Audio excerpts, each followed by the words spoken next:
off, and away they go. Extremely loose. He's managed to hold on, and he missed the pit complete. That is crazy The stuff. side Freitas is on the grass on the infield floor. He slides through. He tags Richard Ekholm.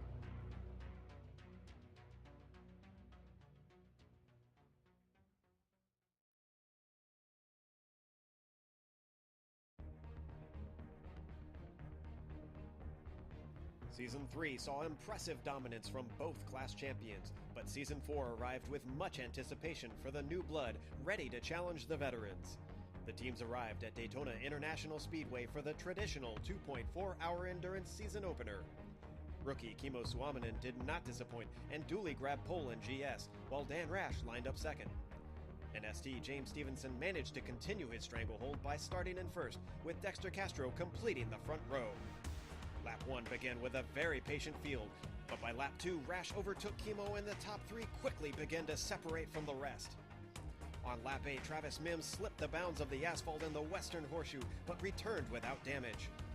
Back in ST, Castro chose a conservative start and settled in behind the number 426 of Stevenson. Farther back, Marco Mogren found himself nosed into the inside wall and brought out the first caution on lap 10. Oddly, after the yellow was already out, Dan Rash went off at the Western Horseshoe, just tapping the tire wall. The restart rekindled many fights, but Hang Ho Tao nearly came out the worst and just escaped a meeting with a tire barrier. Up at the front of ST, Stevenson started experiencing problems and eventually came into the pits. On lap 21, chaos erupted in turn 1 when the GS cars of Trago, Chad Peterson, and Mim collected one another in a mess of smoke. The timing of the caution proved terrible for Stevenson, who was put a lap down after his pit stop. With James' misfortune, Castro inherited first. Green soon returned, but the car slowed once again on lap 28 when multiple unrelated accidents unfolded at once. Jarrett Lawson, Thomas Torp, Eric Biggs, Marshall Williams, and Josh Loitz were all involved. Many cars took the opportunity to pit, which left Randy Chinnock to lead the field on the restart. But the green was short-lived. Mogren was knocked loose by Hang Ho Tao and collected Stevenson. Even after repairs, his car eventually cried enough and the double champion was forced to park it. The strange curse on turn 5 continued, with yet another pileup ensuing after the yellow flag was thrown. Strodbeck took the green this time, but before Marshall Williams could even reach the start-finish line, a checkup in the field sent him into the wall in avoidance. The marshals decided to withhold the caution, but it was for naught since Moriane initiated a chain reaction at the now notorious Western Horseshoe, and the field returned to yellow. By the time they went back to racing, Eric Smith had shuffled into the GS lead. Unfortunately, he buckled under the pressure of Kimmo and handed away the lead in turn 1. Back in ST, Dexter Castro made an incredible run by going from 5th to 1st in a single lap. But the racing gods held one more caution flag in their hands as the final yellow of the day was set off by James Browne. The last restart of the race kicked off with less than 15 minutes left available on the clock. Rash and Strodbeck both began to fight and claw their way up the rankings. When they reached Chinnock in second, one of the most memorable three-way battles in CESCS history erupted. Dan, Randy, and Brian came to physical blows and swapped positions time after time. But in the final run, Rash took home second, while Strodbeck and Chinnock came together and the number 68 Mustang skidded to a halt only a few yards from the line, giving third to Brian. In front of it all, a cool, calm, and collected Kimmo Suominen cruised away with the win in his very first Conti start, proving himself a force to be reckoned with. In ST, after the final restart, Dexter Castro took off like a shot, while Loitz and Lawson scrabbled for second. But strategy ruled the day yet again as Lawson had to pit for fuel with less than 3 minutes left to go. In a tragic ending for Eric Biggs, he lost control while jockeying for position and bended on the final stretch. Meanwhile, Reinold just eked out the second spot on the podium over Loitz by a scant 4/100ths of a second. But the day saw two first-time winners as Dexter Castro took the checkered flag for the ST class. With Season 4 now underway, the drivers arrive in the Great White North of Motorsports. It's an old-school track meets new-school racing as the teams attempt to tame the rolling hills of Canadian Tire Motorsports Park.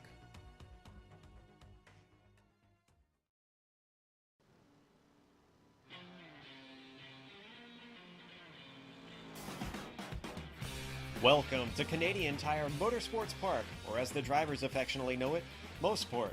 Today, this classic course plays host to round 2 of the Continental Endurance Sports Car Series, and you'll see it live here on the Global Sim Racing Channel. I'm your host, Joe Peak. With me in the booth today is Richard Losper and Kevin Browne. And of course, behind the scenes, we have Giancarlo Lenzi directing all the cameras. We have to apologize for the late start, but we have things up and running now, and we will bring you everything. Currently, we are witnessing an incredible battle between Dan Rash and Kimmo Suominen up at the front of GS class. There's been a real Mexican standoff between them for a number of laps. We're about a half hour into this race with an hour left to go. Meanwhile, up at the front of the ST, what's it been like up there, Richard? Hi, at the moment, James Stevenson is leading quite comfortably from Stefan Overgaard, with Stefan Morien in third place. We've had a race of attrition with some of the early fancied leaders in Dexter Castro having a really bad first couple of laps and dropping right out. He's back out there and circulating. We've had Joshua Leutz, who was an early casualty as well. But at the moment, they're all one behind the other, with James Stevenson leading comfortably, Joe. Yes, it's definitely been a race of attrition. As you said, so many guys are out or way far down the order. Ed Verras seems to be out 15 laps down. Ray Prado is out. Philip Carpenter is out. Josh Leutz, who qualified 4th, is out. Denny Locke seems to be out at 12 laps down. Dexter Castro, from what we understand, is still circulating, and I can still see him out on the course. So he is 9 laps down. He was out on the first lap with an accident in Moss Corner. In fact, that seems to be the tricky point around this track so far, Kevin. We've seen a couple Mustangs get into each other even. And it sounds like Dexter Castro is, once again has gone around, Richard. Yes, he's currently parked just on the exit of Moss there, so he's having a really, really bad race. He's trying to get his car started again. He can't get off the tire barrier right now, and his car is crabbing sideways, so he's having a very horrible race today. Joe?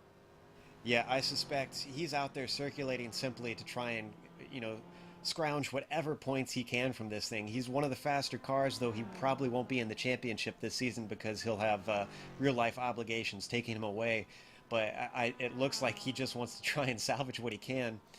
But what's really been interesting me, Kevin, is this race up front between Kimmo and Dan, because Kimmo has been holding right behind Rash and hasn't really attempted anything, but hasn't let him go. Do you think maybe he's got some pace in his back pocket, or what's his strategy? Randolph Chenoth just went off on the exit of turn 2. He's come back on track now. I don't think he's got any damage there, Kevin.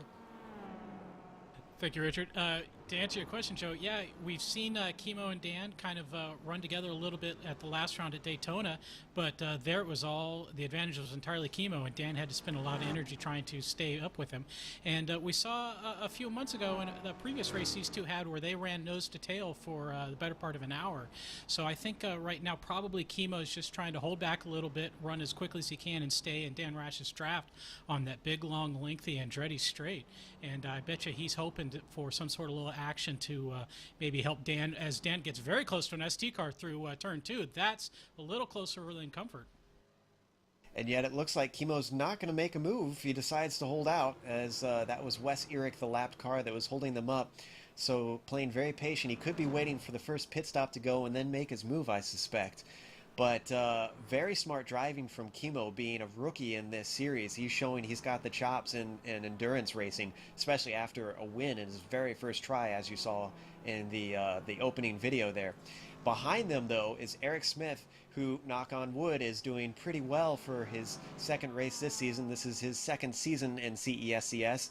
And Kevin, he started in it looks like started second, so he was on the front row. Randolph Chenoth having troubles again on the entry to 2. He's off track at the moment, Kevin. Thank you, Richard. Trying to find Randolph right now. He's running very slowly on the grass, so I'm not sure what's going on there.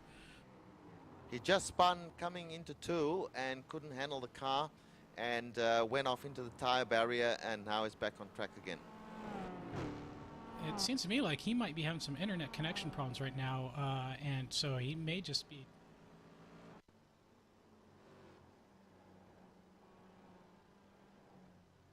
Yeah, I'm not entirely sure what's wrong with Randolph right now. His car looks fine to me. I don't see any damage anywhere. Yet he's had a couple of offs real quick, so maybe some sort of hardware failure is going on. It could be very likely.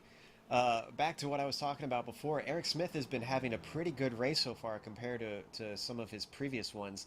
His bug seems to be he can qualify well, but not really do much beyond that in the race, whether just, running into other people or making his own mistakes a lot of times, Kevin. Yeah, absolutely. We talked about it quite a bit last season, but Eric Smith, with his rookie season last season, really kind of struggled to adapt to the 90-minute races and the mixed class racing that he had to deal with. But now he's seen it all again for the first time, so I think he's probably a little more comfortable. So he just needs to translate that into speed. Unfortunately for him, with the addition of Kimo Suominen showing up, it seems like Dan Rash and Kimo have picked up their speed even more, and Eric Smith's still struggling a little bit, I think, to find that extra little pace, especially dealing with traffic at these busy racetracks to push himself forward and get that first win. Yeah, and it'll be a very joyful day, I'm sure, with his speed to see it finally come to fruition. Meanwhile, let's hop back to ST. Richard, what's the closest battle that you've been keeping your eye on back there? Yeah, Joe, the battle of this race has really been between 3rd, 4th and 5th place. Currently in 3rd place, we've got Stefan Morien. He was actually behind Hang Ho Tao for the opening laps of the race, but Hang Ho Tao made a mistake and he overtook him, and he's currently in 3rd place. So Hang Ho Tao is hunting him down, though, as they go down the backstretch. And not far behind him, Joe, we have Thomas Torp. So this is the battle here. These cars are really close together, and they're battling it out for that 3rd place, Joe. Yes, we saw them all very close together before we went live as we were kind of watching that brew. Also, a side note, we want to apologize for the broken telemetry. We may have been giving you some incorrect information on that, or it just hasn't been showing up. Whatever the case, we're working on sorting that out. But in the meantime, this battle seems to be a really good one, Richard. And I have to say, Hang has been doing a pretty good job of staying up there. He's kind of a hit-or-miss driver in this series. Sometimes he's up at the front, and it looks like we got a car off. Who is that? That's Philip Carpenter off in 2. Philip Carpenter, and we have Dexter Castro once again off onto the exit of 2 there. So he's having an absolutely horrible day. I'm actually showing Dexter Castro on the back straight currently, but that could be an error that we're getting. Anyways, as I was saying, yeah, Richard, it seems like Hang is finally kind of getting things sorted out. He seems to have the pace at some tracks and is kind of up at the front, and then other times he just languishes back or just has something that holds him back. Well, you're quite right there, Joe. He's been doing very well. He was in 3rd place, remember, for quite a little time, and he's only just lost that to Stefan Morien in the last 5 laps or so. At the moment, in 4th place, he's doing it comfortably. However, he needs to be careful because Thomas Torp is not far behind him at all, and Thomas Torp wants that 4th place from him as Thomas closes up as they go into the last turn, and a couple of GS cars just in front of them. So these guys are the battle of the race so far. If you look further up front, you'll see that James Stevenson is really doing it very comfortably at the moment in 1st place. Stefan Overgaard quite a distance behind him in 2nd. So everything looks pretty well set at the moment for the top 2. And the real battle is this 3rd, 4th and 5th place, Joe. Very much so, and it looks like actually Thomas is in front of Hang Ho Tao currently. So somewhere along the line he snuck by, a little bit behind them in 6. And he's challenging, sorry Joe, he's challenging Stefan Morien and passes him fairly easily. So Stefan Morien must have had a little problem there, or a bad exit, because Thomas Torp now into 3rd place. Thomas is on the move. He qualified, where was he actually in qualifying? He qualified what looks like 6th or 7th. So he's worked his way up quite a bit. I mean, obviously some other cars in front of him, such as Dexter and Josh, have had some misfortune, but he's definitely making good on it. This is a very mature drive for him. He hasn't been in this series long, But awesome stuff from Thomas. In the meantime, we haven't talked about GS in quite a while. Kevin, what's happening up at the front of there? Is Chemo still hounding Dan? Yes, Joe, Chemo is still right on top of Dan Rash right there. They keep lapping within about the same tenth of a second, lap after lap after lap. So these guys are definitely kind of hanging it out. They're still running some pretty wicked fast times right now, almost a second faster than anybody else on track. I kind of feel like maybe Chemo is playing some psychological warfare here, because the way that he's holding right up behind him, he's really putting the pressure on Dan. And Dan is typically a cool character, but Chemo sure is trying, that's for sure. Well, I alluded to it earlier, but in the official iRacing Roar Before the 2.4 earlier this year in February, Chemo and Dan Rash ran nose to tail for an hour at Daytona before Dan Rash got the win by, I think it was 4 thousandths of a second. So, that's probably sticking in Chemo's mind a little bit. But right now, he's kind of, I think he's got the advantage right now because he's able to see what Dan's doing, where is Dan strong, where's Dan weak. And anytime Chemo makes a mistake, he's able to recover that with the big huge draft that he can get on the back straight. And we actually had some problems a little ways down the line. It looks like Travis Mim got into the wall and then another car ran into him, I believe. I'm trying to see who exactly it was. That was in turn 2, and Travis Mim is currently running very slow alongside the track. So his day has not been going very well. He got tipped by Russell Clayson a little bit earlier coming out of Moss Corner. And it seems like he is just trying to get this thing back to the pits, Kevin. Yeah, it's an unfortunate day for Travis. He's got the speed right now, but he needs to make sure that that's going to last for all of 90 minutes and not just 24 laps. Yeah, as you said, with that speed, you could say that it's terrible and tragic too, even. But let's hop back to one of the ST cars, because it doesn't seem like anything really big is going on in GS class right now. How's that battle between Torp and everybody else going, Richard? Well, Joe, we can say that we can tell you, the viewers, that Hang Ho Tao has entered the pits, so he's dropped down a fair bit, and in 4th place now we have William Randleman, who's slowly been moving ahead.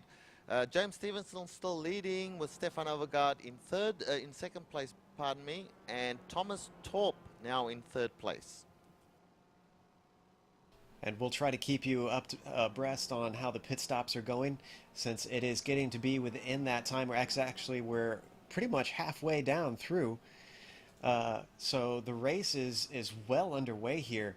Right now I'm looking at Hang, and he seems to be pretty much kind of by himself.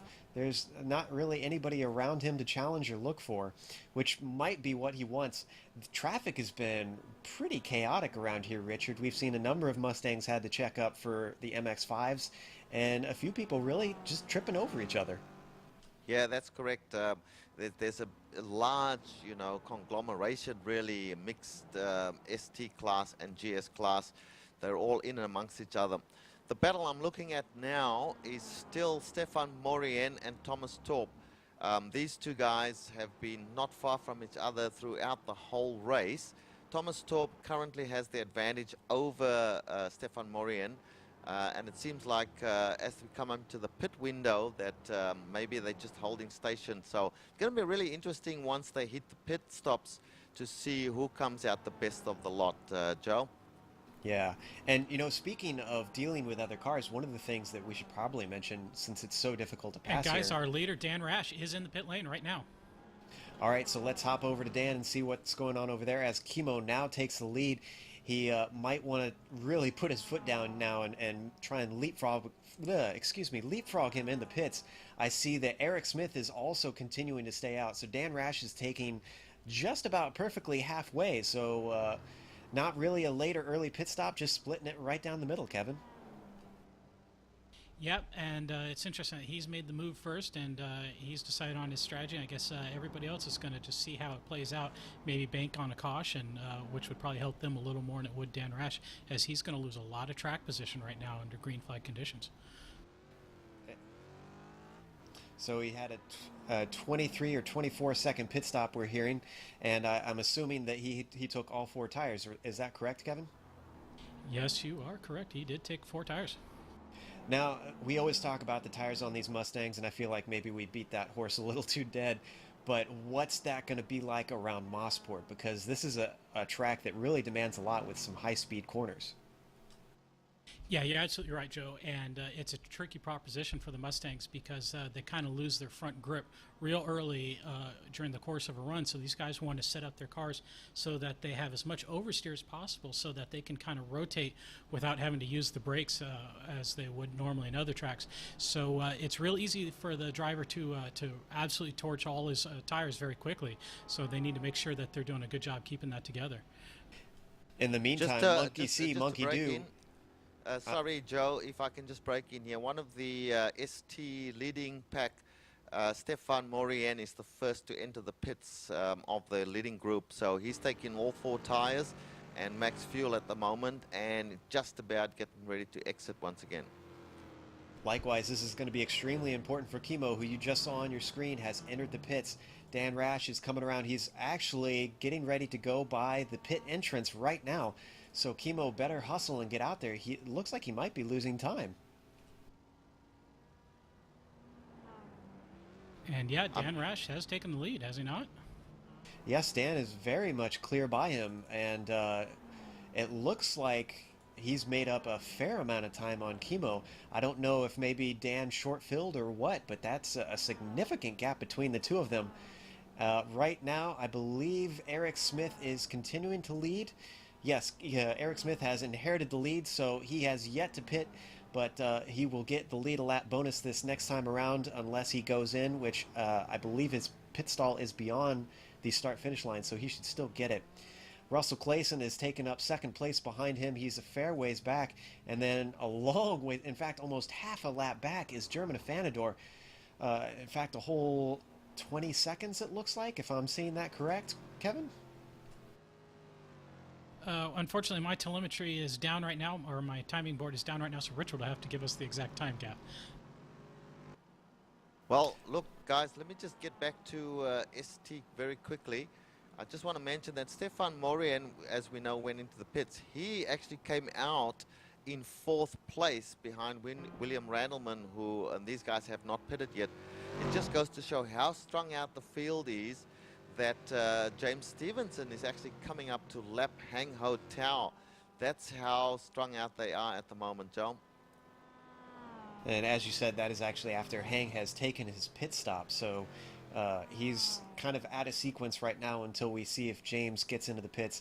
And actually, speaking of which, Eric Smith has jumped in for his, and so has Russell Clayson, who is right behind him.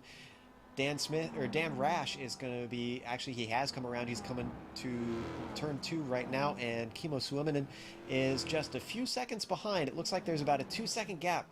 So Kimo didn't lose a whole lot, but a decent amount. He's got some time to make up. This should really give us an idea, Kevin, on whether or not he's got better pace than Dan. Yeah, you're absolutely correct. And it does look to me, just from feel, that Kimo has closed the gap a little bit on Dan, but we'll see when they come around the start-finish line this time to see their actual lap times. Well, let's hop back to the ST. I'm sorry, go ahead, Richard. Yeah, I was just going to say, worrying times for James Stevenson, leading the race in ST class very, very easily as he comes into Moss and a car getting very loose in front of him, one of the ST cars. He backs it right down, car number 12 that got loose. He's safely through. The problem that I wanted to mention is that he was blinking out quite a few times on that lap. So let us, fingers crossed, let's hope that he doesn't have internet connection problems, because that will most certainly ruin his day, Joe. Yeah, and even at Daytona, he had some gremlins that he had to deal with. Something slowed him down. I can't exactly remember if it was fuel or hardware problems with his computer, but he was going very slow before he took an unscheduled pit stop and then went a lap down, and everything went south from there. James is really going to be hoping for a better race. He's last season's champion, Richard, and he's actually heading into the pits right now. And he's heading into the pits right as we speak, and there's a car spinning out on the track outside of the pits there as well, all happening at the moment. Let's watch James and see what he does here. That was Matthew Lemoncelli who actually spun. I'm sorry, go ahead, Richard. Yes, so he's in his pit stall. He's certainly taking left sides. And let's see what happens. Yes, the right sides go up as well. No. Yes, the right sides go up. So he'll be taking full fuel and 4 tires. And with a bit of luck, he should come out in 2nd or 3rd place, Joe. That just goes to show you how much of a gap he has, because Thomas Torp, who was in 3rd place before James pitted, just went by the start-finish line. So yeah, he should cycle out into 3rd place, as you said, I believe. It was a 35-second stop is what we're hearing. And last time by, it sounds like Kimo was about 0.2 faster than Dan Rash, Kevin. Yeah, absolutely. And Kimo is pushing hard. He almost threw it completely away. He went really deep and got very loose into Moss Corner and somehow managed to keep the car on track. But I think he just lost those hard-earned 0.2 that he gained over Dan Rash. So we're going to see a much more fair fight this time around. Dan Rash got cycled down into the field through strategy 2 weeks ago at Daytona during the 2.4 hours. This time it's been pretty much a straight fight between these two. And even though it seems uneventful, it's kind of a chess game between them, Kevin.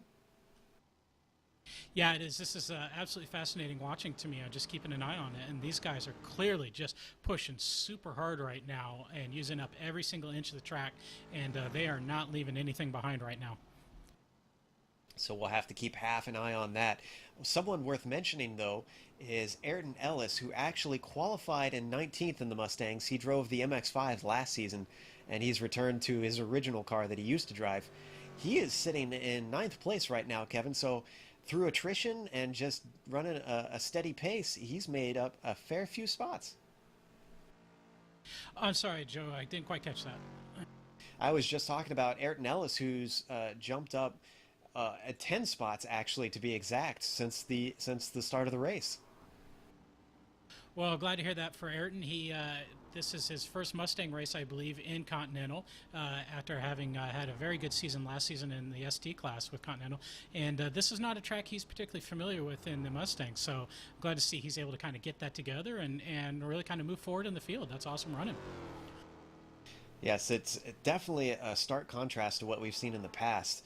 And because we saw when he was back in the MX-5, he really pushed up to the front and got aggressive a few times. But he's been running very patiently. In fact, I see he's scored his 8th now. So I don't know if that's through pit stops or what. But a very different Ayrton Ellis we're seeing. And guys, I am, at the moment, I'm watching Stefan Overgaard. He still has not pitted. I just want to see as he approaches the pit entry now. Let's see if he takes the opportunity to pit right now. Yes, he does. And I was getting worried because, you know, they'd been going for 55 minutes nearly. So he's entering the pits. Let's see what Thomas Torp does. Thomas Torp is coming around as well. I would expect him and William Randleman to pit very, very soon. And that means that James Stevenson, who was in 4th place at this point in time, probably will get back into the lead again, Joe. Absolutely. He should cycle back through. And Stefan seems to have taken the strategy of running that thing down to the fumes, because we've got less than 40 minutes to go. So not completely to the end of the car, but he's definitely going for a long first stint. I have a feeling that this is kind of a play-it-by-ear thing. With traffic being so prominent, guys are trying to just find a bit of clear track, or if they're stuck in traffic, you know, maybe hop in and hope that you come out with a little bit better position. Yeah, we'll see where he is just exiting the pits as we speak. So I would expect him to come out possibly in 4th place behind Thomas and William, who don't seem to have pitted at this point yet, Joe. Yes, and in fact, he's behind James Stevenson as well, who is coming around turn 3 at the moment. James hasn't cycled through back to the lead quite yet. Like you said, William and Thomas still need to make their stop. So Thomas Torp has now got himself a lead a lap bonus. Actually, this time by he should. So everybody's kind of just staying out, or at least the cars that aren't in the lead are taking later strategies, it seems, to try and collect those little bonus points that can come in play down the line in the championship, Richard. That's right, but he has to pass the line, and he should be running just about on fumes as well now. Until he passes the line, he won't get that bonus. So I just want to see if he's going to make his pit stop right now or if he's going to try and go around another lap. Bearing in mind 56 minutes of the race has now elapsed. And yes, he does go for the bonus points. And good on him. He will actually get a leader lap bonus point there, Joe. He had to really make do around the outside of Wes Erik, who really wasn't doing him any favors this lap traffic there, but he still navigated it just fine. This has been a very good race from Thomas Torp. I'm very curious to see more of him down the line in this season because we saw a little bit of him 2 weeks ago, but it wasn't really positive. He was kind of upper midfield and then ran into some trouble at points here and there. But so far it's been relatively uneventful, and he's just kind of running his race. James Stevenson is not far behind him, currently scored in second, waiting for Thomas to come in for his pit stop. And Stefan Overgaard is quite a ways back. It looks like at least maybe 10 seconds there, Richard. Yeah, and William Randleman has just completed his pit stop. So he'll be coming out in probably 4th place still because these guys were that far ahead. So Thomas Torp of the leading pack, Thomas Torp's the only one who still has to make his pit stop. Yes, William Randleman just exiting the pits right now. And no doubt when Thomas pits, James Stevenson will re-inherit the lead and Stefan Overgaard fall back into 2nd place as they were in the first stint, Joe. And we may have instituted the commentator's curse on Hang Ho Tao because he is not doing so good in the latter half of this race. He's currently scored in 7th, and that's after almost everybody ahead of him has taken their pit stops. I believe Thomas is the only one who hasn't pitted up in front of him. So Hang has kind of been slipping down the field. He was as high as 3rd, I believe, 3rd or 4th, and is losing spots. That's correct. He was actually in 3rd place for much of the first 10 laps, maybe 15 laps or so. But he was being hunted down at that time by Stefan Morien, who's now back into... And guys, Dan Rash is off. I'm sorry. Go ahead, go ahead. Looks like Dan Rash tried to pass lap car of Wes Erik on the outside of turn 2. Erik got a little loose, contacted Dan Rash, and he has gone all 4 off on turn 2. Managed to rejoin, but he is back on track, and he's surrendered the lead to Kimmo Suominen. We're watching the replay of that right now, and you see Dan barely hold it together on the outside of that corner. That is very impressive, Kevin, to be able to keep it out of the barriers after entering the grass. Usually that's curtains. Yeah, that is very, very tricky, and I think he must have, as soon as he realized that bad things were going to happen, he must have tried to start shutting the car down as quickly as possible while he still had some track underneath him. But you are right, to stay out of the tire wall, he is very lucky indeed. Well, that's twice in a short period of time we've seen Wes Erik not behave so well as lap traffic.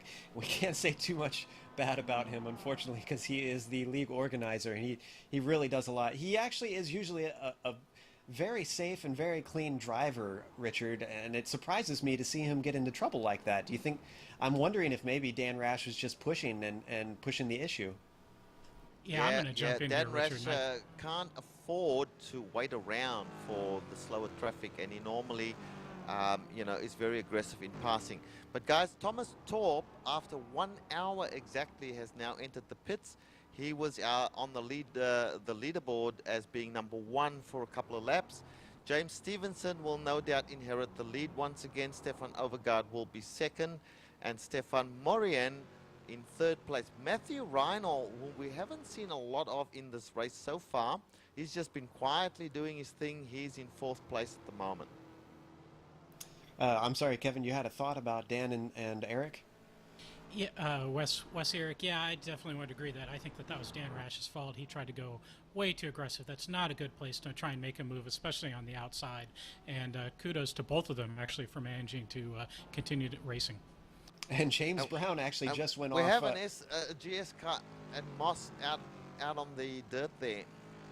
Yes, that was James Browne who went off trying to make way for Dan once again. I don't think that was Dan actually forcing that issue that time, because James kind of just jumped out of the way and it bit him, unfortunately. But it looks like Dan is really hustling the car at this point, Kevin, trying to make up that ground to Kimmo. Yeah, Dan lost about 4 seconds looks like at least trying to rejoin the track. I'm being told that it's 2.2 seconds behind last time on the line. So Dan's got a lot of work right now to try and catch up to Chemo. So, but we've seen before that Dan's pretty quick and aggressive driver, so he can probably do that. This is probably not the track that he wants to have to try and make up that ground on. As we said, with traffic, especially the way it's been today, it's just been a huge news point in this broadcast. But let's hop back to ST since we'll let Dan try and make his way back up. James Stevenson, Philip Carpenter is off the track in turn 2 and into the wall. Another car bites the dust. Man, the attrition rate, Richard, is just atrocious around here. There's been a number of cars that have been unable to really keep it on the black stuff. Yes, Joe. Let's just have a look at this track.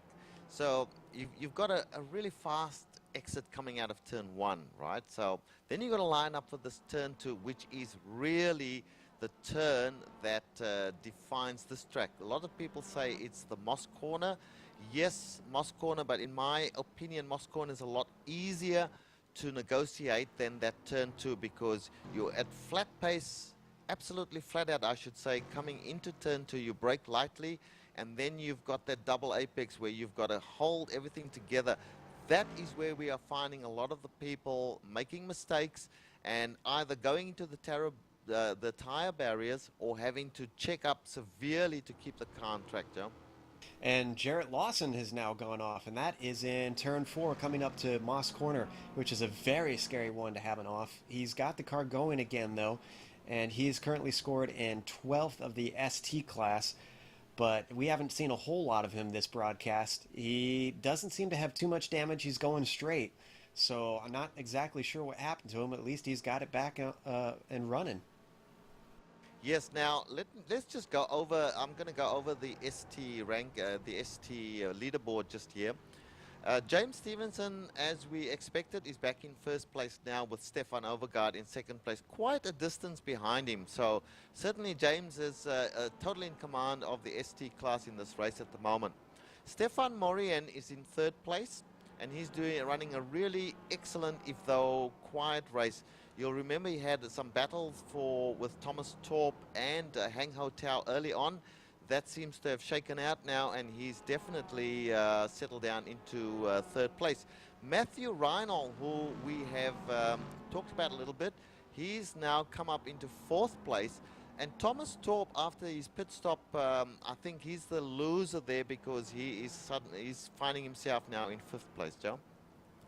Yeah, he's definitely slotted back a bit because he was working his way up and had hunted down guys like Stefan and Hang Ho Tao earlier on, but he's got William Randleman behind him, currently sitting in sixth, and behind them is Hang Ho Tao quite a ways back.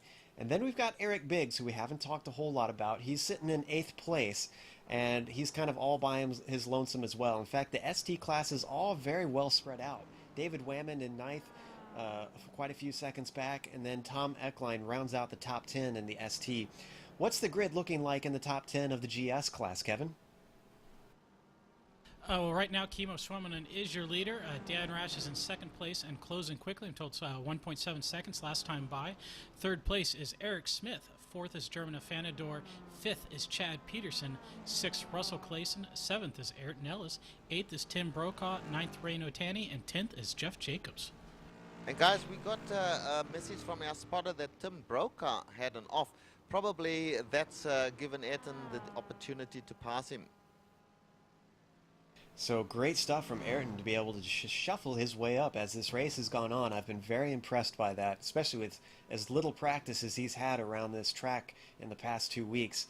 Now, as far as Dan Rash hunting down Kimo Suominen, Kevin, it's one thing to catch a car, and this is, kind of a racing cliche. It's a whole nother to pass them. And they don't really have the draft as prominent in the Mustangs as they do the ST cars around here, do they? No, you're absolutely correct. The draft here at Motorsport is just not quite enough to get you all the way around another car on this lengthy back straight. It is good enough to help you get a chance to make a pass at them, but still, you kind of really need a little bit of an opening to really make it work when you're pushing as hard as Kimo and Dan are right now. But, there's still 25 or 30 minutes left in this race, so anything still can happen. Very much so. Anything can happen in racing, and it usually does, as Murray Walker would say. But, okay, so let's put yourself in Dan Rash's shoes, Kevin. You've got no pit stops left to try and do it on strategy. You've got about little less than 2 seconds ahead and, less than a half an hour ago. What would you do if you were in his shoes to try and get this thing in the bag? And we just saw Dan Rash and Hang Ho Tao getting side by side, and unfortunately Hang Ho went off. It seems like he's resumed. But to answer your question, Joe, I think Dan's first goal right here is just to make up the deficit he has on Chemo. I think it's about 1.5 seconds. So the first thing is to get that within about a half second. And if there's still time after that, then he can try and see what he can do about making a maneuver. But it's going to be difficult for him because we saw Chemo behind Dan for about 45 minutes, I think it was. So right now, Chemo knows where Dan Rash is strong and where he's weak, and Dan Rash just doesn't have that information right now about Chemo. So it's going to be a difficult job to make a maneuver around him, and he's going to have to look for an opening and try and pressure Chemo where he can. Pressure's been the word of the day between those top 2 cars in GS class. Meanwhile, it's been chaos in the ST and pretty much everywhere else, and I see another car spinning. That's Chad Peterson over in Moss Corner getting it straightened back out and on his way. I was watching that because I was trying to keep an eye on Stefan Overgaard, who is currently sitting in second, and he started in second, if I'm correct. Yes, qualified second place this race. So he's been doing a pretty good job, Richard, and it looks like maybe he's getting things sorted out compared to last year where he just couldn't get a race done clean. And Matthew Reinhold goes off a victim of Moss Corner.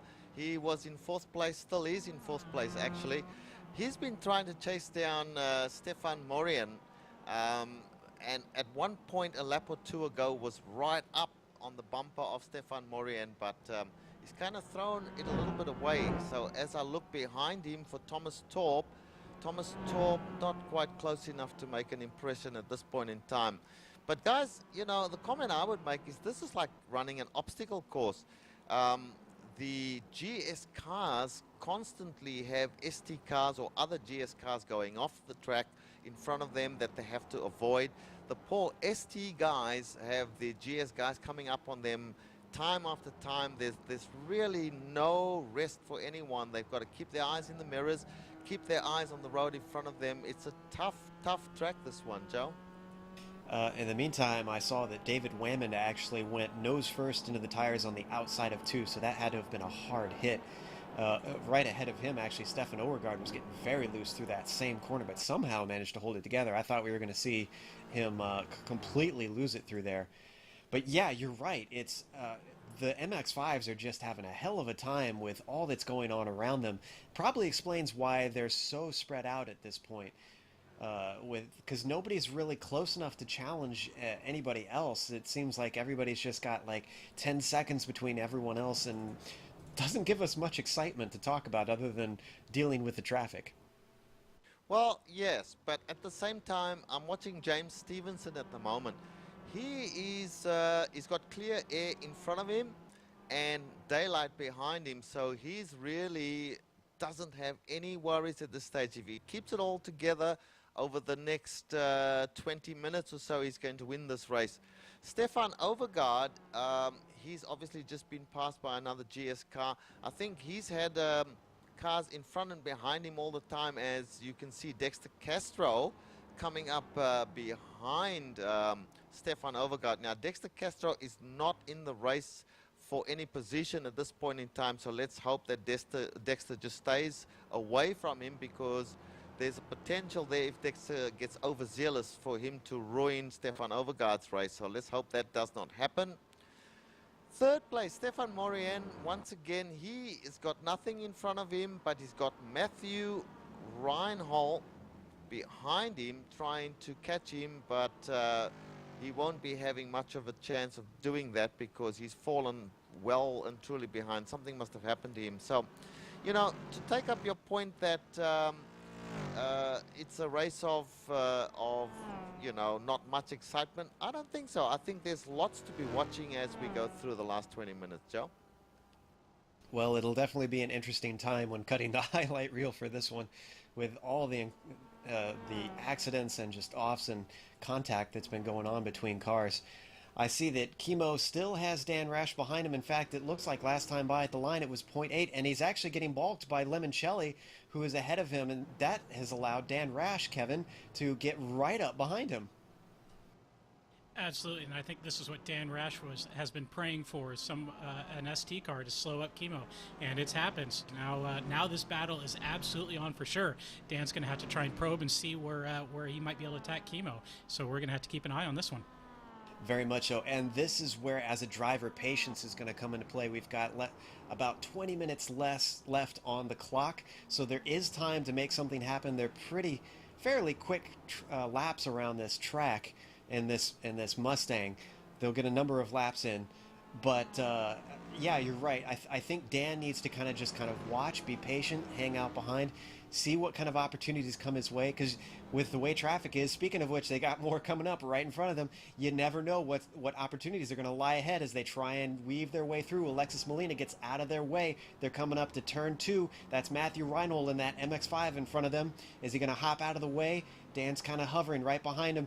Kimo is getting right up on the back of that car, gets balked just a little bit. That allows Dan to get off on the bumper, but now they're going to go too wide around turn 3. In fact, Matthew is not giving way, so that's going to slow down both of them. This could be an opportunity coming into turn 5, Kevin, if Dan fancies an outbraking opportunity. Tough place to get it done, and I don't think he's going to try it. No, he's definitely going to stay around and maybe wait for the shoot. And Joe, this race is really reminding me of the last season's race at Road Atlanta, where we saw Dan Rash and Brian Strodbeck take absolutely no prisoners as they carved through the field. Yeah, I mean, and this is the time to do it. As you said earlier, you got to be patient at certain points in the race, and then you got to be aggressive. And this is the time to be aggressive for both of them because they've got the win on the line. They're both going to want it. Kimo obviously already has one in his pocket. Dan has a championship. He's going to want to make himself a double champion, and I think Kimo is going to want to make himself a rookie champion, which the only time we've had that in this series, I believe, is in Season 1 when everybody was a rookie. Yeah, absolutely. And it looks like Kimo's not getting a lot of love right now from Tim Brokaw, but he is going to sneak it in on turn 1 on the inside, and Dan Rash is going to follow him. And we saw last time by that even though Dan Rash was on the rear bumper of Kimo into Moss Corner, Kimo was able to get a better launch out, and Dan actually lost a significant chunk of time to Kimo on the main straight. Now, how much of that do you think is the accordion effect, or how much of that is just simply Kimo's driving it better than Dan? Well, I think in that case it was definitely Kimo got the better shot right out of there. But, I think possibly what could have happened is Dan Rash may have gotten a little arrow wash being so close in this corner. They're really at the absolute limit trying to get that corner, this corner that they're going through right now, trying to get that car to turn in so that they can start braking and get it rotated for Moss Corner. And last time by, definitely Kimo had the advantage with not having to deal with that arrow wash, taking away the grip on his front tires. It's always extremely frustrating as a driver to get behind someone like that and just not be able to do anything because of that aerodynamic problems that you get from the car disturbing the air. And for those not familiar with racing, what happens is your car uses downforce from the air to give itself grip through the corners. If you got a car in front of you, it's messing up the air. You're getting, when you get a draft, that's a pocket, so you're not getting any downforce whatsoever. And obviously it affects the handling of your car. These cars, Kevin, I'm assuming they get a little bit of a push. Yeah, well, they'll push under any circumstances. Yeah, they definitely don't want to turn in. But it is true, if you're in a high-speed corner and you're very close to the car in front of you, you can be susceptible to a little bit of extra understeer, and the car just absolutely doesn't want to turn in. And in some of those corners, like turn 4 here at Motorsport, that can really make it a difficult proposition. As I like to say, these Mustangs handle like trying to feed a dog medicine. It's just very difficult to try and get them to turn the way you want sometimes, especially on worn tires. But we've talked about GS for a while, and we'll keep half an eye on this battle. We'll hop back to Kevin if need be. But Richard, is there anything going on over in ST other than James Stevenson completely dominating everybody? Joe, that's exactly what I was going to say. James Stevenson has absolutely dominated this race from the very, very first lap. And Asbury Motorsports, no doubt, will be proud of their #1 son, just winning this thing at the moment without any problem at all. The mark of his dominance is this. He is just going down towards that left-hander before Moss Corner. Stefan Overgaard in second place is just about to take turn 2. That's how much distance he has between himself and second place, Joe. Yeah, and James is looking extremely Vettel-esque. I mean, he's got 2 championships under his belt, and despite his bad start with Daytona, which I really wouldn't put on him, I don't think he did anything wrong in that, he's just looking like he wants to completely own this series. Well, have a look now at second to third place. So Stefan Overgaard is entering Moss Corner. Stefan Morien is now going into turn 2. So the distance between first and second and third is about the same. And really there's no race there. Thomas Torp is now in 4th place. He's well and truly behind. Now, I think we best go back to the GS class, because really this seems to be a laid down misère unless there is an absolute tragedy happening to one of the front runners there. Joe? Yeah, let's check in on that pressure cooker happening between the top 2 cars that's just been slowly but surely building for the entire race. Kevin, is there any new developments that we missed? Yes, sir. Last time by through the S's, Kimmo Suominen was balked a little bit by the lap car of Wes Eric, and that allowed Dan Rash to close up by about 1/3 of a second. So you can see that they are just really, really close to each other right now. And, you know, I've been watching the behavior of these 2 cars, and it seems right now like Dan Rash has got the ability to carry a little more speed into the corner, but it looks like Kimmo's getting a better launch out of the corners. So both of these guys, looks like their setups and their cars are handling a little bit differently right now, and that just makes it a little bit more difficult for them. Yeah, and Dan is actually looks like really closing as they come into 2 and drift their way around that fast double apexer. He's getting fairly close. I don't think he's going to be able to do anything unless we see a bobble from Kimmo. But yeah, I mean, it's, as you said, it's just been incredibly close between these guys the whole time, and there's slight differences, but 2 very, very talented and fast drivers up at the front of the GS class. Has there been anything actually going on down the field, or have you not been able to see anybody else really having a good battle? Well, I've been focusing mostly on this battle between first and second. I do know that teammates German Afanador and Russell Clayson have been running fairly close to each other off and on throughout the race. And in fact, last time I checked in on them, they were very close to each other, and Russell Clayson almost spun the car and lost several seconds to German, but he has now mostly regained most of that back. As you can see on your screen, German and Russell actually have very similar paint schemes. That's because they are teammates. And they, as you said, they run very close pace to each other, so we see them together a lot.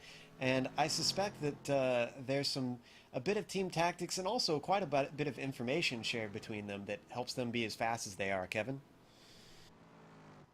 Well, they certainly have not let me in on the secrets of how Russell's able to outbreak everybody on the face of the earth, but because that's something I'd really like to know.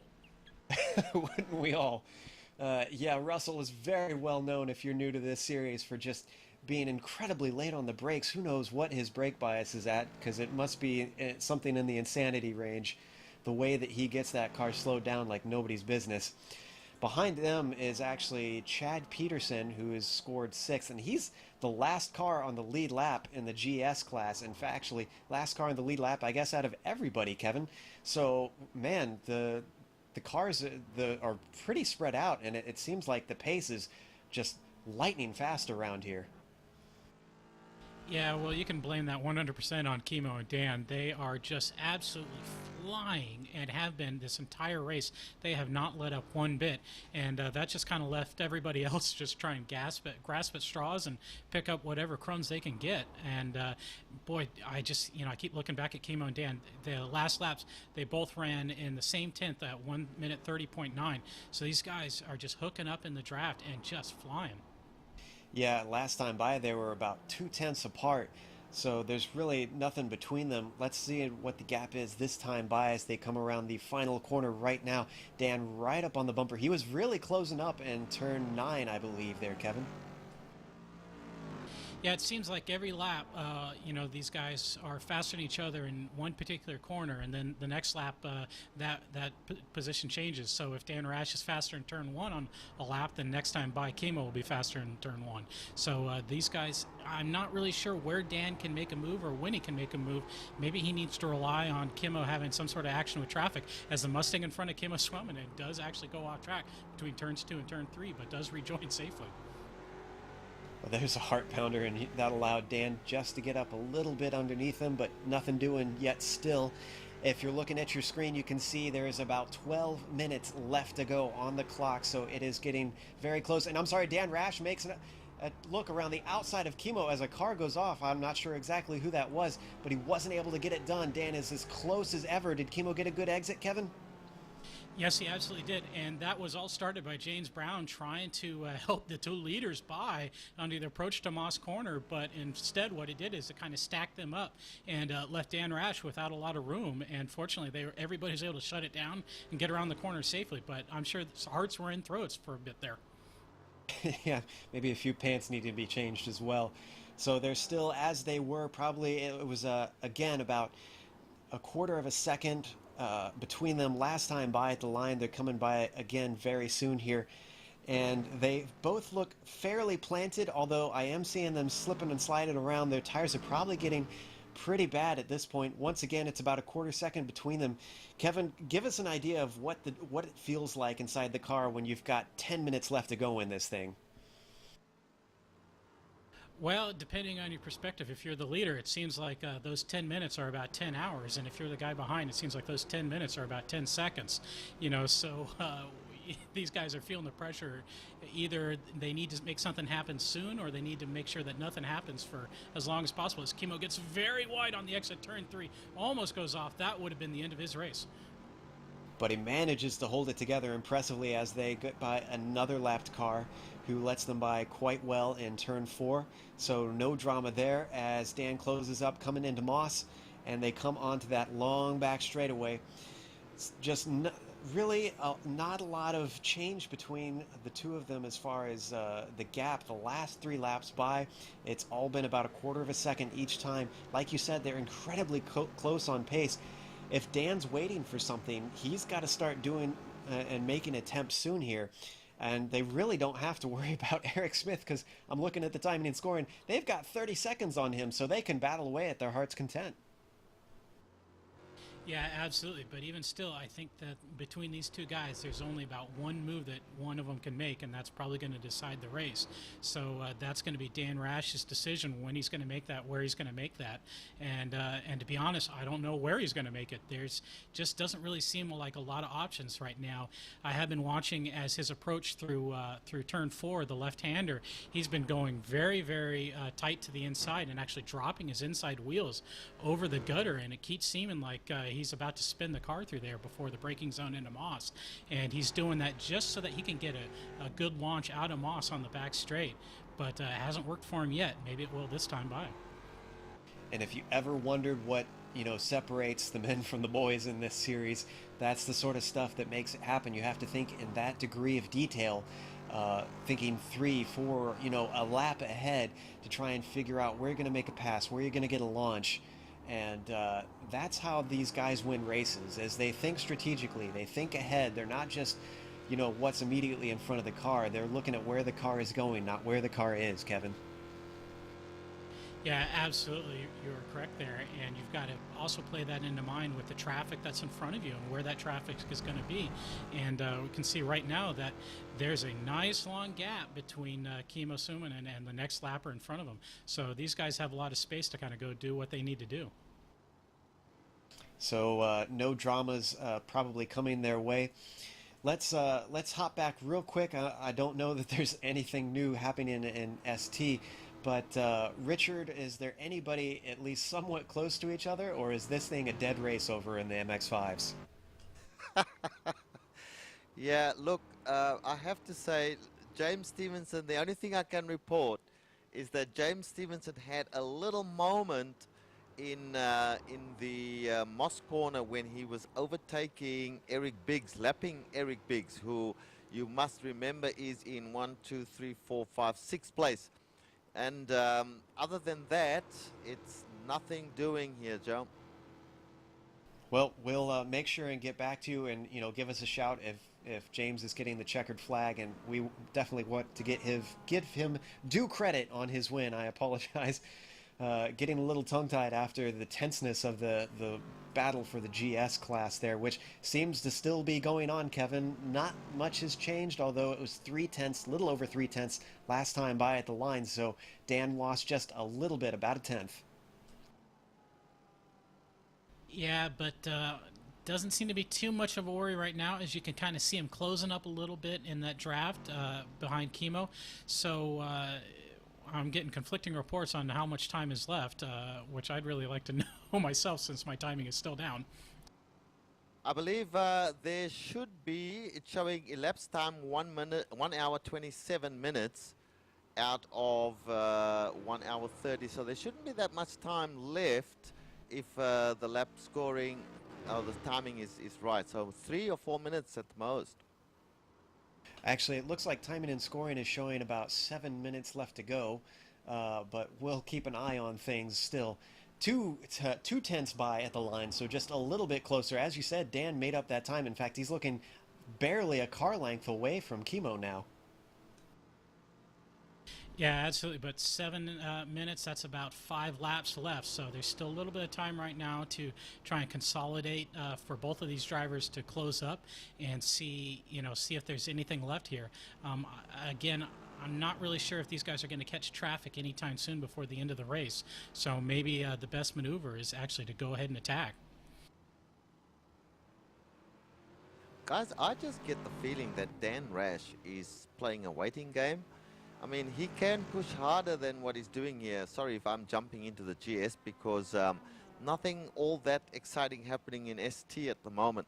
But I just feel that Dan is biding his time, waiting for the right moment to pounce. Well, we've always got room over the GS couch, Richard, so, pull up a seat and grab some popcorn, and you can enjoy the finish with us. Just don't miss the ST. But, yeah, it's been a real nail-biter, and I actually have to disagree. I don't think Dan quite has it. He's been able to get up to him, but he doesn't really seem to have quite enough to get by Chemo. And like I said earlier, it's just a whole nother thing to try and pass a car that's of similar pace, which, Kevin, I'm sure you can elaborate on that. Yeah, as we've said once before, and I'm sure everybody's heard before, it's one thing to catch a driver, it's a whole other thing to pass them. And, I think Dan Rash and Chemo, they continue to lap just very, very quickly. And I think these guys are running about as hard as they can absolutely run right now. So I just don't know that there's really much left for Dan Rash to kind of do, as there is an MX-5 off track, and it looks like he's going to spin in front of Chemo, but he's across the track, and both GS cars are through safely. That was Eric Biggs that we saw go by. Thankfully, he did not ruin anything there. We definitely want to see these guys duke it out to the end as Dan Rash gets closer, underbraking once again through Moss Corner. That slow corner on this track onto the back straightaway as it dumps them out up and over these weaving hills. And we've been treated to quite a wonderful and beautiful race, as we've got a lovely evening sunset here at Mossport with fairly good weather. It looks like it's 71 degrees, although that's fairly cool in terms of most races. But again, this is Canada, so that's certainly come into play. And from what I understand, Kevin, that's actually sped things up. Yeah, it looks like it's a little cooler than these guys are normally used to running, and that's going to allow these cars to run a little bit faster. And there was a little bit of argy-bargy there between some GS Mustangs and some ST cars through the S's, and a whole bunch of cars just went into pit lane directly in front of Chemo and Dan. So I'm sure right now that Chemo is very happy that he didn't have to try and deal with those guys through the twisty bits, and I'm thinking Dan's probably kicking it a little bit, as he was probably hoping for a big balk on Chemo. Yeah, in fact, Dan is looking even closer now. He was less than 2/10 behind last time by. So, yeah, you can visibly see how much closer he is now, although he loses a little bit on the exit of turn 3 there. and I'm not sure exactly what happened. It looked like he stayed a little bit more to the inside, so maybe he got a little bit loose. They're coming down to 4 now, and we've got about 3 minutes left to go. 3.5 minutes left on the clock, so time is running out. I believe that's going to be, what, 2-3 laps, Kevin? Yeah, we'll have to see when they cross the line how much time there's going to be. But unfortunately for these guys, or maybe fortunately for us, there's a huge gaggle of ST cars in front of Kimo and Dan. And it looks like they're going to catch these guys in the S's. So let's keep our cameras and pay attention. And that includes the ST leader of James Stevenson, who is lapping those cars. There's Matthew Reinhold ahead of him. Oh, it gets very close. Dan might have actually tapped Kimo. They're going around the outside of Matthew. And then they've got Wes Eric, who has not been doing so well in traffic so far this race. Is he going to let them by? Yes, it looks like he makes space, but now we've got another car in front of them. That's David Wammond. Balks Kimo Suominen just a little bit, but he doesn't seem to slow him down as Dan holds onto the tail. That was some very masterful driving. That had to be very nerve-wracking going on both sides of multiple cars, Kevin. Yeah, guys, absolutely. This could be trouble. This could be trouble. I tell you, James Stevenson has had some very, very narrow escapes passing cars as well, and now you got the 2 GS leaders coming up on him. So I don't know. I'm a little bit worried here. And, well, James has such a lead, though, it really doesn't behoove him to get in the middle of this. I'm shocked he hasn't pulled over yet, that he's staying ahead. If I were him, I would have made room, as now Kimo definitely gets bumped in the back by Dan Rash, but they both managed to hold it together. James really should pull over at this point and let them by. He has no reason to hold them up. Well, I don't think he was trying to hold him up. He was just trying to get out the way, but it's an awkward place to get out the way coming into Moss Corner there, because it really should be a single file trip, and normally that would be, but these 2 GS cars are battling that hard that they weren't waiting around there, Kevin. Yeah, I absolutely think so. And I believe, unless I'm very much mistaken, that next time by, they will see the white flag, and they will have 1 lap to get this sorted out between them, as they've got the lap car of I'm not sure who that was. That was Fernando Fireball into the wall right there. That orange car is Jeff Jacobs in front of them, though. And that is their own class, so that's going to be a whole different set of things for them to deal with as far as that car goes, because they won't have the pace on him down the straightaway. He really needs to cooperate with them, or, you know, this could be the opportunity that Dan needs, and he's definitely got some damage from those 2 bumps that he had that I can see on the front of his car now. Yeah, and it looks like Kimo's getting held up a little bit by Jeff Jacobs into turn 3, but Joe Jacobs pulls over and allows Kimo around. So they are on the white flag lap. Dan Rash needs to get a good run coming up here through this left-hander so he can get a perfect launch out of Moss and actually make a maneuver here.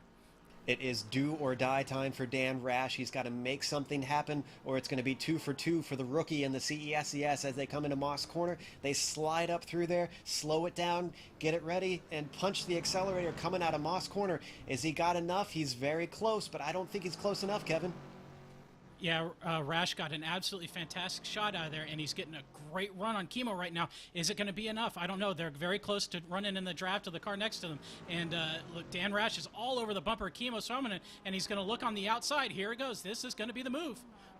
They're coming up to turn 9. This is the final sequence. Is he going to be able to hold on to it on the outside? He starts to lose the position. Is he going to try and sneak it in? It looks like Kimo's going to go defensive. He puts him all the way into the grass, and Dan loses it. He is off the course. He's into the tire barrier. Kimo Suominen is going to go on to take 2 for 2 as Dan Rash is now off the course and trying to recover and hold on to his 2nd place, Kevin.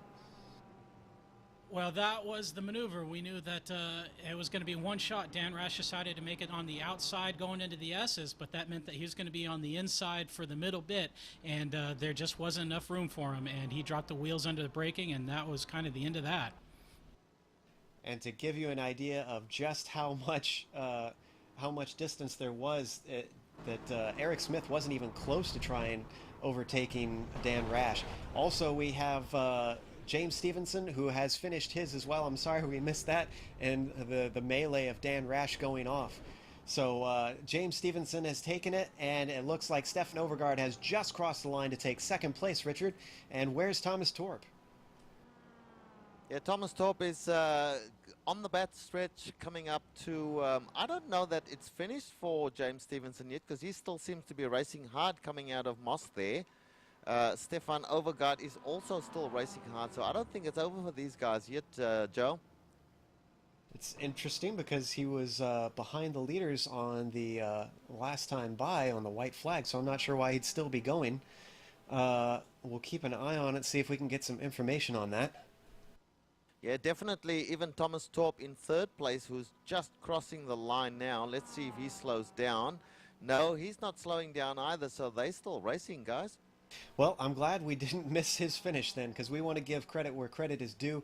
James Stevenson is coming around turn 10, and now to the final corner. No, I'm sorry, actually they are done. James Stevenson is heading into the pits.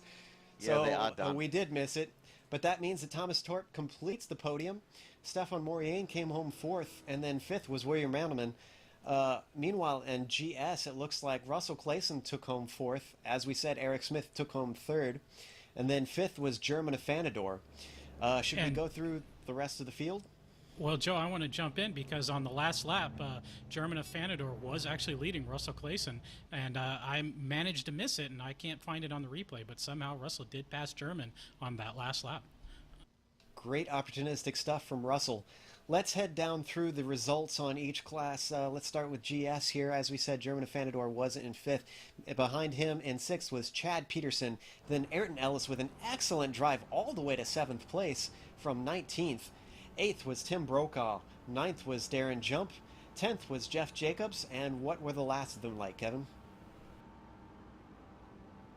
Looks like Reino Tanny was in 11th place, and then followed by Alexis Molina, Travis Mim, Jason Breifogel, Fernando Fireball, Antti Tuominen, James Browne, Nicholas Bailey, Elliot Huffman, Randolph Cheneth, Denny Locke, Ray Prado, and that was your final Mustang runner. What does the results in the ST look like, Richard?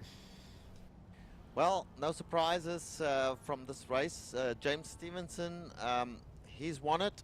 He was in first place. Stefan Overgaard from the same team as James, that's AMS or Asbury Motorsports, in second place. Thomas Torp came in third place, and Stefan Maurienne in fourth. William Randleman finished up in fifth place. Eric Biggs in sixth place. Tom Ecklein, who was just quietly circulating, doing his thing, he came in seventh. Stephen Asbury came in eighth place. That's the third member of the Asbury Motorsports team. Jarrett Lawson in ninth place. Matthew Reinhold in 10th. Hang Ho Tao, who had a fairly eventful race, in 11th. David Wammond in 12th. Wes Eric, who also had a very eventful race, came in 13th place. Matthew Lemoncelli, who was more off the course than on the course, came in 14th place. Dexter Castro in 15th, Philip Carpenter 16th, 17th Travis Ellington, 18th Chris Moran, who didn't, these are guys who didn't complete the race. Joshua Lloyd's way back in 19th, Ed Voras in 20th, and Matthew Plebon, who didn't start, in 21st. Well, there's your field, and again, we're sorry that we missed the first 30 minutes of the race. But we're glad that we gave you such an exciting finish. In the meantime, we are going to go to break, and we will come back in a second to give you interviews with all the podium drivers.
Welcome back to the Continental Endurance Sports Car Series, where we just witnessed the finish of the race at the Canadian Tire Motorsports Park, and it was a thriller in the GS class, but not quite so much in ST class.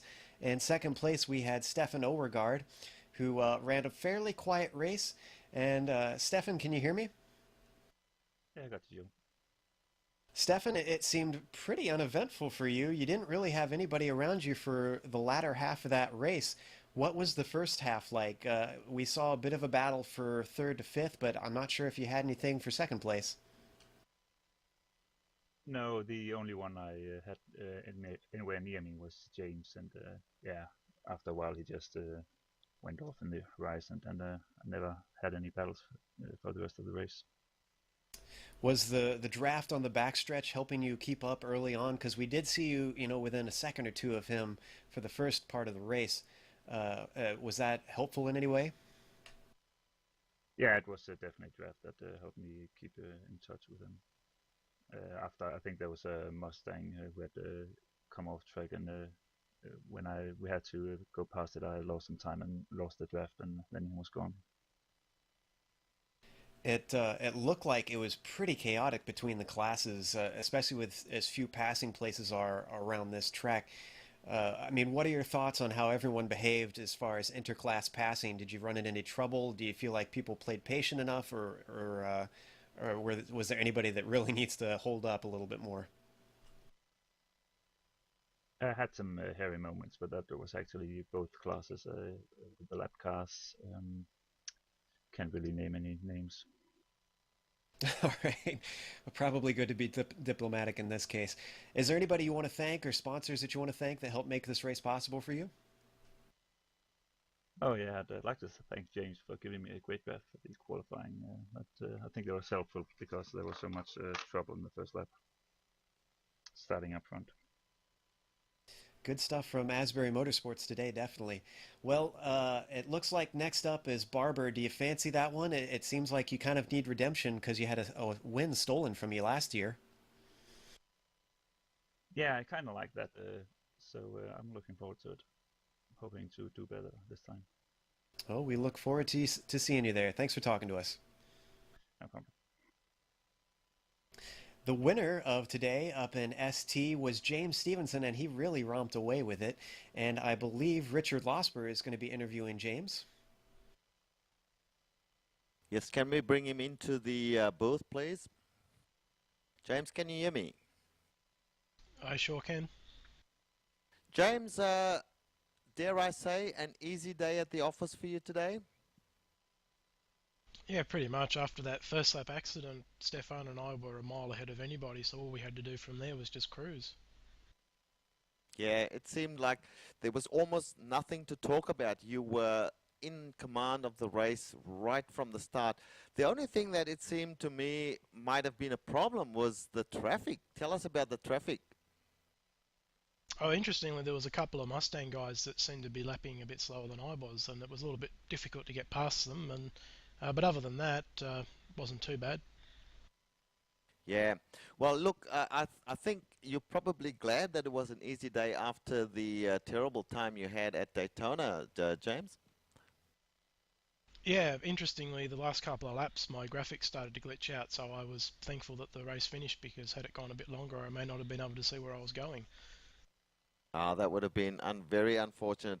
Well, look, congratulations on this one. We'll keep it short because obviously there wasn't too much excitement, and I'm sure you prefer it that way. So do you want to give out your thanks to any sponsors or teammates?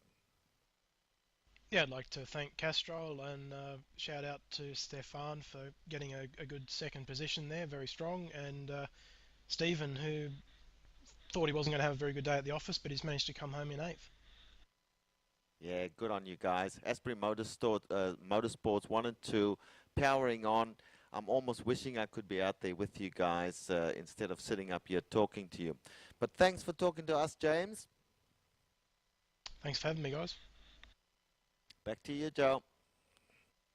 Yes, but let's hop over to the GS side. It wasn't as exciting for Eric Smith, even though in front of him there was one great battle going on, but he still hung on for a fair bit of time. Eric, can you hear me? Yes, I can. Eric, a third place finish for today isn't too bad, even though you started second, so you only lost one position. It seemed like you didn't really have much for the top guys there.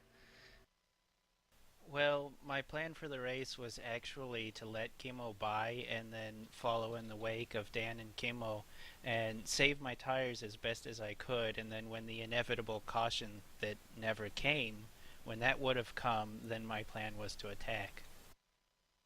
So you're aiming for possibly more patient strategy in the future, it sounds like. You've got a season under your belt now and another fine podium in your notch on your belt there as well.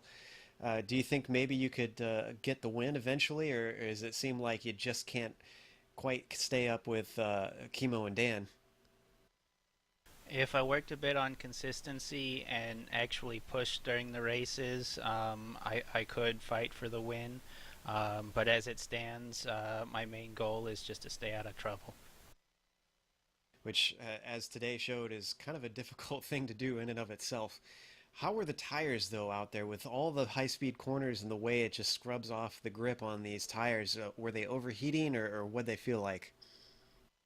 For me, at least, I noticed an unusually small amount of wear. They were great for almost the entire race. Interesting to hear. I wonder if the weather had anything to do with that.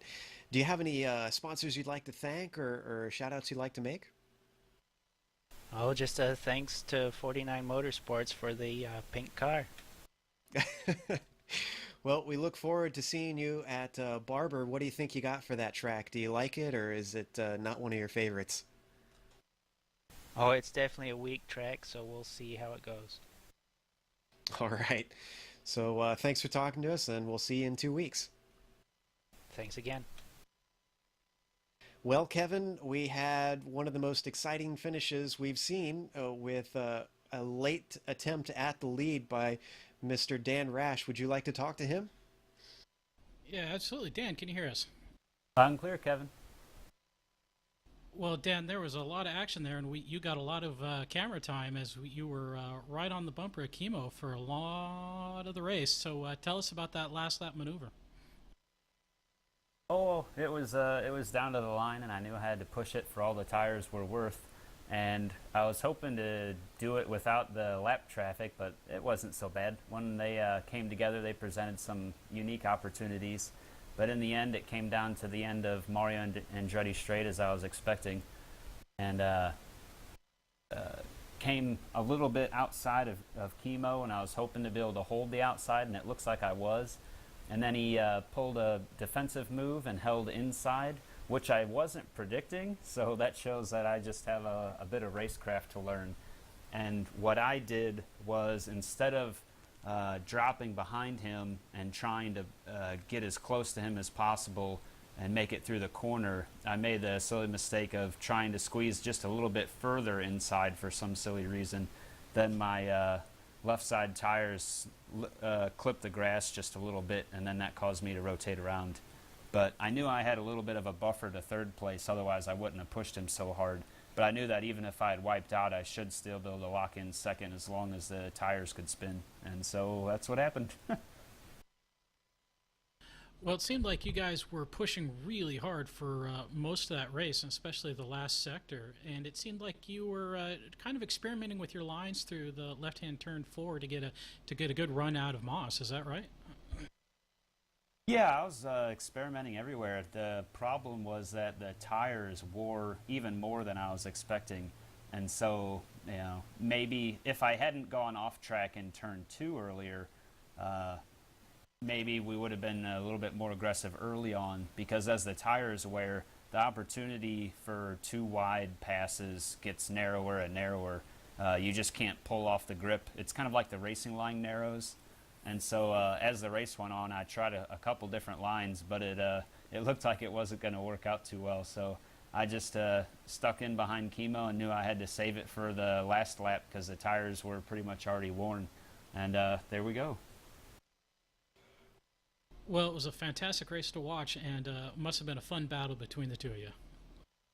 Oh, yeah, it was a blast. Some of the most exciting things were that I've probably pushed harder with respect to traffic in this race than I ever have. And so I'll be interested to watch some of the replays of the broadcast to see just how close my car was from a third-person perspective, because I felt like I was pretty much pushing it to the ragged edge, getting around people. There was even one on the entry to Moss. I think I had clipped a Mustang's bumper and got a 0X, so I gave him a little free-to-main paint. Good stuff. All right, well, thanks very much, Dan. Yep, thanks for the broadcast, guys. Well, next up we have Wes Eric, who raced in the MX-5s, and we'll pull him in here and get a few words with him. Wes finished 13th today in the ST class. Wes, can you hear me? Absolutely, got you loud and clear, Joe. Wes, it was an eventful day for interclass traffic, and you certainly had your fair share of it. It seemed like you had a few close calls. In fact, I had some contact with Dan Rash at one point. Yeah, that was actually my only interclass contact. That was actually my only contact of the race, and I definitely apologize to Dan if I helped cause any of that. I was trying to stay out of his way. You know me, I'm one of the slower guys, so my objective is always to stay clean and consistent and try to get ahead on strategy, and didn't work out too well or as planned today, but yeah, I definitely apologize for getting into Dan. I think he just maybe he didn't realize how slow I really was. I don't know. Yeah, it definitely gave us a hair-raising moment up in the booth. We unfortunately caught it on air. But so from a perspective, because we've talked to some of the faster guys about traffic, coming from the back of the pack, what was it like from your point of view, having to deal with a lot of guys trying to get past? Because it seemed like there was quite a bit of jockeying to try and get by cars, or really forcing the issue today. Yeah, I mean, traffic was heavy here, and there's not a lot of really good passing spots at Motorsport. I guess now Canadian Tire Motorsports Park, that's a mouthful, other than the Andretti Straight. So the Mustang guys really couldn't afford to wait back, so they had to be aggressive, but I knew that going in. So, you know, certain corners I would roll into the brakes a little early to try to give guys a spot to get by, because for sure if you try to stay in the gas as a slower ST car and go side by side or three wide, that's when bad things happen. So as much as possible I tried to, you know, keep my eye on my rear view mirror and try to give guys as much room as possible. Well, we're glad to see you finish fairly a ways up the order, at least. 13th isn't bad out of 21 cars in your class, or I'm sorry, 20 cars in your class. So pretty good race today. Is there anybody you'd like to thank, sponsors you'd like to thank, or shout-outs you'd like to make? Absolutely to the head bosses over at Safecraft Racing, Charles Espinal, Charlie Putman. Thanks for sponsoring the series, sponsoring my car.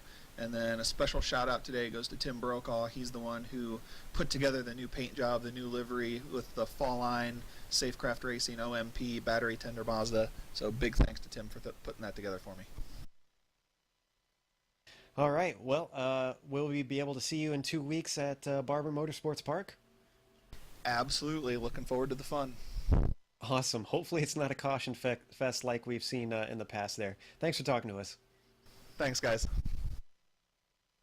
We've got one more person we want to interview, then we're going to sign out for the day. We've got Jarrett Lawson, who actually has just come back from an Army tour, if I am getting the correct information. Jarrett, can you hear us? Yep, I'm here.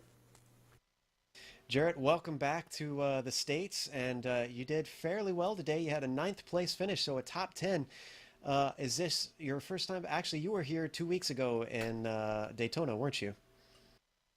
Yep, I was here at Daytona. I think I finished 8th there. Today I finished 9th. Considering my bad luck in both of these races today, I guess that's not too bad.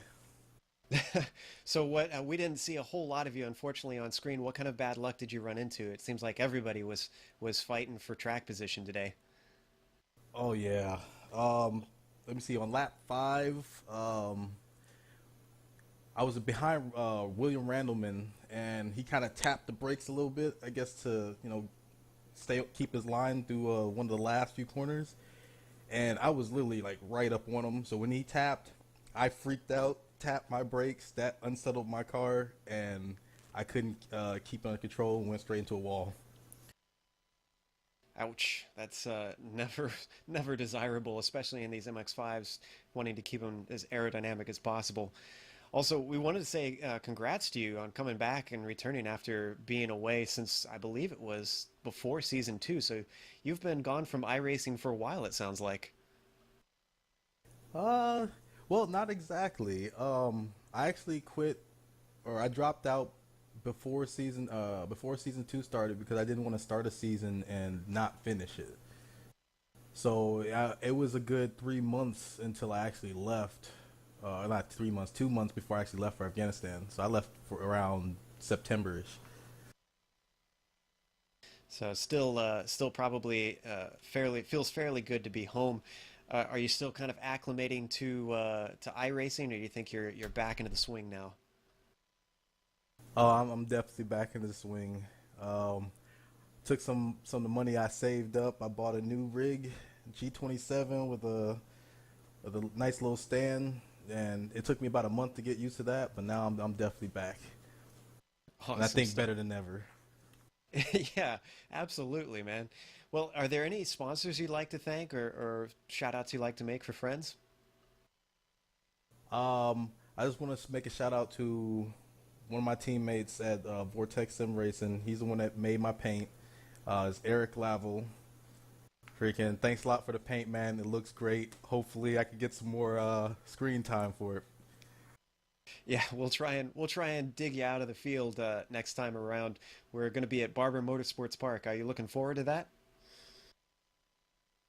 Oh yeah, I'm definitely looking forward to it. Hopefully I could do better than I did in Season 1. I kind of just missed getting the podium by none other than Giancarlo Lenzi. Passed me in the last few laps for third place. Yeah, he actually passed me on his way to that as well, so I feel your pain. He tends to do that to us slower guys that don't quite have his pace. But thanks for talking to us, man, and we're looking forward to see you at Barber. All right, look forward to it too, guys. Y'all take it easy. Well, guys, it has been a bit of a mixed bag today, and definitely an interesting and chaotic one. Kevin, what are your thoughts on the GS class and how today went?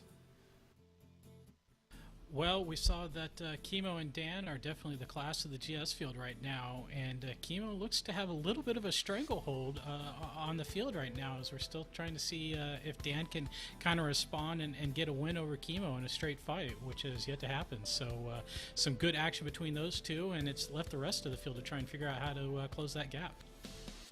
Yeah, I'm very curious, especially with 2 weeks from now. It's going to be more of the same with trying to get past traffic and whatnot at Barber. There's just not many opportunities.